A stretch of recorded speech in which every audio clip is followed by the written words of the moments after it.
तो चलिए बिना किसी देरी के शुरू करते हैं आज का ये दिलचस्प जायजा। आज हमारी नजर एक ऐसी कहानी पर है जो वैसे तो पुरानी और मशहूर पंचतंत्र के अंदाज की है, लेकिन इसका सबक आज भी उतना ही ताजा है। ये कोई आम जानवरों की कहानी बिल्कुल नहीं है। ये अमल, उसके नतीजे, दोस्ती, धोखा और फिर आखिर में माफी का एक बेहतरीन खुलासा है। सदियां गुजर गई, मगर इस दास्तान के अंदर छिपे इंसानी नफ्सियात के राज आज भी बिल्कुल सच है। तो आइए इसके हर एक पहलू को गहराई से समझते हैं। कहानी के आगाज में ही एक बहुत ही गहरा और कह लीजिए थोड़ा चुभने वाला सवाल उठता है। सोचिए जरा, क्या होता है जब बेलोस सखावत और भलाई का सामना इंतहाई शातिर और ठंडी खुदगर्जी से होता है? ये सवाल वाकई इस पूरे जायजे की जान है। जब दो बिल्कुल मुख्तलिफ फितरत के लोग आपस में टकराते हैं, जिनकी मंजिलें और मकसद एक दूसरे से बिल्कुल अलग हों, तो जज्बाती तौर पर उसका अंजाम क्या निकलता है? चलिए देखते हैं कि ये कहानी इसका जवाब किस तरह देती है। यहां जो बात वाकई दिलचस्प है वो इन दोनों मरकजी किरदारों का जमीन आसमान का फर्क है। एक तरफ है कंडू, एक सियार। और कंडू कैसा है? निहायत चालाक, तेज दिमाग और सिर्फ अपने फायदे के बारे में सोचने वाला। दूसरे का नुकसान हो रहा है, उसे कोई परवाह नहीं। और दूसरी तरफ हमारा भोला, एक ऊंट जो बिल्कुल अपने नाम जैसा है। मासूम, सखी, जिस्म में तो पहाड़ जैसा बड़ा है ही, लेकिन दिल भी उसका उतना ही अजीम है। वो हमेशा दूसरों की मदद के लिए तैयार खड़ा मिलता है। ये जो नफ्सियाती फर्क है ना, यही आगे चलकर इस दास्तान में एक बहुत बड़ा तूफान लाने वाला है। मंजरनामा भी इस कहानी का कुछ कम दिलकश नहीं। राजस्थान का गर्म तपता हुआ थार डेजर्ट और उसके बिल्कुल किनारे एक हरा भरा ठंडा सा नखलिस्तान। वहाँ एक बेहद चौड़ी और गहरी नदी बहती है। इसी नदी के किनारे इन दोनों यानी कंडू और भोला की दोस्ती परवान चढ़ती है।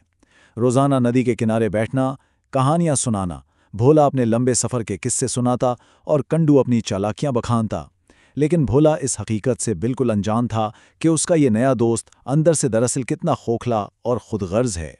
फिर एक दिन कहानी में आता है एक नया मोड़। एक कौवा उड़ता हुआ आता है और आकर खबर देता है कि नदी के उस पार खेतों में रसीले और मीठे तरबूज बिल्कुल पककर तैयार हैं। सुनते ही कांडू के मुंह में तो पानी आ गया, लेकिन एक बड़ा मसला था। कांडू तैरना नहीं जानता और नदी वाकई बहुत गहरी थी। तो अब क्या किया जाए? यहीं से शुरू होती है कांडू की असल चालाकी। उसका शातिर दिमाग तेजी से चलने लगता है और वो भोला के मासूम जज्बात से खेलना शुरू कर देता है। वो भोला को इस बात पर राजी कर लेता है कि वो उसे अपनी पीठ पर बिठाकर नदी पार करवा दे, ताकि दोनों वहां जाकर तरबूजों की दावत उड़ाएं। यहां कंडू का अंदाज गौर करने लायक है। कितना मीठा और कितना जहरीला है एक ही वक्त में। वो भोला से कहता है, मुझे तो पता है तुम्हें तरबूज कितने पसंद हैं और तुम्हारी खुशी में ही तो मेरी खुशी है। देखिए, दरअसल कंडू को अपना मकसद पूरा करना है। उसे बस एक मुफ्त की सवारी चाहिए थी, लेकिन उसने बात को घुमाया ऐसे जैसे उसे भोला की कितनी फिक्र हो। यही वो चालाकी है जो अक्सर मीठी बातों के पीछे छिपी होती है। और भोला अपनी मासूमियत और सफ़ेद पोशी में इस जाल में फंस जाता है। वो कंडू को पीठ पर बिठाता है और उस गहरी नदी में उतर जाता है। नदी पार करके जब दोनों खेत में पहुंचते हैं तो उनके रवैये का फर्क खोलकर सामने आ जाता है। कंदू को देखिए, वो जल्दी जल्दी हवस के साथ खा रहा है, जरूरत से ज्यादा खा रहा है और सिर्फ अपने पेट की फिक्र में है। और भोला, वो बिल्कुल आराम से ठहर ठहर कर खा रहा है, हर निवाले का सुकून से लुत्फ उठा रहा है। ये छोटी सी तफसील सिर्फ खाने के अंदाज की नहीं है, ये दरअसल उनके किरदार और इखलाक का वो बुनियादी फर्क है जो अब वाज़े तौर पर सामने आ चुका है। और जैसे ही कांडू का पेट भरता है, कहानी की रफ्तार अचानक तेज हो जाती है। कांडू खेत के बीचों बीच खड़े होकर जोर जोर से बोलना और आवाजें निकालना शुरू कर देता है। भोला घबरा जाता है। वो मिन्नतें करता है, कहता है, भाई चुप हो जाओ, किसान जाग जाएगा, हम पकड़े जाएंगे। लेकिन कांडू का वो बेहिस जवाब सुनिए, मैं क्या करूं, ये मेरी आदत है, पेट भरते ही मुझे आवाज निकालनी पड़ती है। सोचने की बात है, ये अल्फाज उसकी कितनी घटिया खुदगर्जी को जाहिर करते हैं। अपनी एक झूठी आदत की आड़ में उसने जानबूझकर अपने दोस्त को एक जानलेवा खतरे में डाल दिया। और उस खुदगर्जी का नतीजा वो बेहद दर्दनाक होता है। आवाज सुनकर किसान जाग जाता है, हाथ में एक भारी मोटी लाठी लेता है और भागता हुआ आता है। कंडू, जो छोटा और फुर्तीला था, वो तो तेजी से झाड़ियों में घुसकर छुप जाता है। लेकिन बेचारा भोला, वो तो इतना बड़ा है, कहाँ छुपेगा? किसान का पूरा गुस्सा, उसकी सारी ताकत भोला पर बरसती है। एक मासूम को एक इंतहाई शदीद और दर्दनाक मार बर्दाश्त करनी पड़ती है। लाठी की हर एक ज़र्ब के साथ भोला का ना सिर्फ जिस्म चोटिल हो रहा था, बल्कि उसका दिल और दोस्ती पर से एतबार भी टूट रहा था।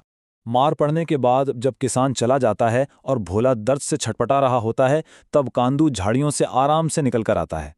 अब यहाँ उम्मीद तो ये थी कि वो शर्मिंदा होगा, माफ़ी मांगेगा, लेकिन नहीं, वो इंतहाई बेहिसी से कहता है, तुम तो बड़े हो, थोड़ा सह लो।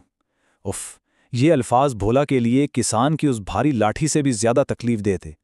उस एक लम्हे में भोला के दिल में कांदू के लिए दोस्ती और भरोसा हमेशा हमेशा के लिए दफन हो जाता है। अब वापसी का सफर शुरू होता है। मंजर में एक अजीब सी कशादगी, एक भारी खामोशी छाई हुई है। सूरज ढल रहा है, धुंध का बढ़ रहा है और नदी का पानी अब और भी गहरा लग रहा है। कंडू एक बार फिर पूरी बेशर्मी के साथ भोला की पीठ पर बैठ जाता है, जैसे पिछले घंटे में कुछ हुआ ही ना हो। लेकिन कंडू इस बात से बिल्कुल अनजान है कि भोला अब पहले जैसा मासूम और नादान नहीं रहा। भोला की आंखों में अब मासूमियत की जगह एक गहरा, ठहरा हुआ और खामोश दर्द उतर आया है। एक ऐसी खामोशी जो किसी बहुत बड़े तूफान से पहले होती है। जैसे ही दोनों नदी के बिल्कुल बीच में पहुंचते हैं, जहां पानी सबसे ज्यादा गहरा है और लहरें भी तेज हैं, भोला अचानक वहीं रुक जाता है। कंडू घबराकर पूछता है कि भाई अचानक क्या हुआ, रुक क्यों गए? और फिर भोला निहायत ठंडे, ठहरे हुए और गहरे लहजे में वही दलील वापस करता है जो कंडू ने खेत में दी थी। भोला कहता है, जब मेरा पेट भर जाता है ना, तो मुझे पानी में लूटने की आदत है। ये सुनते ही तो जैसे बम फट जाता है, कहानी पूरी तरह पलट जाती है और कंडू के तो होश ही उड़ जाते हैं। यहाँ जो मज़ा है वो सिर्फ इंतकाम का नहीं है, ये एक किस्म का कुदरती इंसाफ है। कंडू अब मौत के खौफ से कांपने लगता है, क्योंकि वो जानता है कि उसे तैरना बिल्कुल नहीं आता। वो गिड़गिड़ाता है, रोते हुए कहता है कि मजाक मत करो, मैं तो डूब जाऊंगा। उस वक्त भोला निहायत सुकून से और ठहर कर जवाब देता है, मुझे भी दर्द सहने की आदत कहाँ थी, लेकिन तुमने मुझे सिखा दिया ना। ये जुमला इस बात का जीता जागता सबूत बन जाता है कि खुदगर्जी और धोखा आखिरकार इंसान के अपने सामने आकर पहाड़ बनकर खड़े हो जाते हैं और फिर वहां से फरार मुमकिन नहीं होता। और फिर वही होता है जिसका कंदू को सबसे बड़ा डर था, छपाक। भोला ने अपना बड़ा जिस्म नदी के उस गहरे पानी में थोड़ा सा झुकाया और डुबकी लगा ली। कंदू, जो पहले ही डर के मारे थर-थर कांप रहा था, अपना तवाजुन खो बैठता है और सीधा पानी में जा गिरता है। पानी उसके मुंह और नाक में भरने लगता है, उसके हाथ पैर हवा में बेतहाशा चलने लगते हैं। पहली बार कंदू को असलियत में समझ आता है कि डर और मौत का खौफ दरअसल होता क्या है। वो भोला से मदद की भीख मांगने लगता है, रोते हुए अपनी गलती मानने लगता है और सच्ची माफी मांगने लगता है। ठीक इस मुकाम पर आके कहानी एक नया और इंतहाई गहरा रुख लेती है। भोला के अंदर एक बहुत बड़ी जज्बाती कश्मकश शुरू हो जाती है। उसके सामने दो वाज़ेह रास्ते हैं। एक ये कि वो कंडू को उसके हाल पर छोड़ दे, उसे डूबने दे और मुकम्मल इंसाफ पाले। कंडू ने उसके साथ जो सलूक किया, उस लिहाज से वो इसी अंजाम का हकदार था। लेकिन दूसरा रास्ता यह है कि वो कंडू को बचा ले और अपनी असली फितरत, अपनी इंसानियत को बचा ले, क्योंकि अगर भोला भी कंडू जैसा बेरहम हो गया तो दोनों में आखिर फ़र्क ही क्या बचेगा। ये एक इंतहाई मुश्किल फ़लसफियाना मोड़ है। तो आइए देखते हैं भोला क्या फैसला करता है। आखिरकार भोला अपनी इंसानियत को चुन लेता है।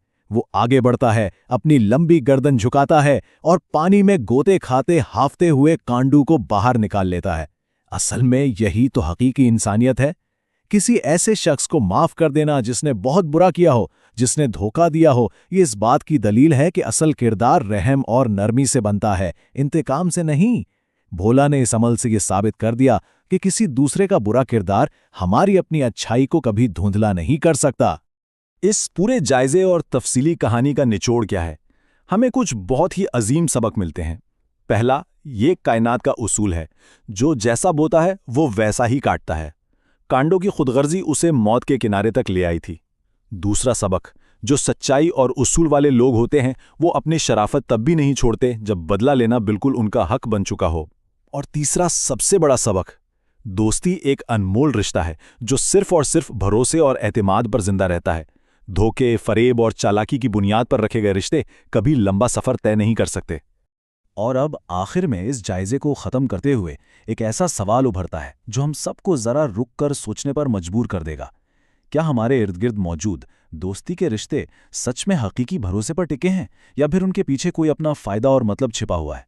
इस कहानी की रोशनी में ज़रूरत इस बात की है कि हम सब अपने इर्द गिर्द के रिश्तों को ध्यान से देखें और उन्हें समझें।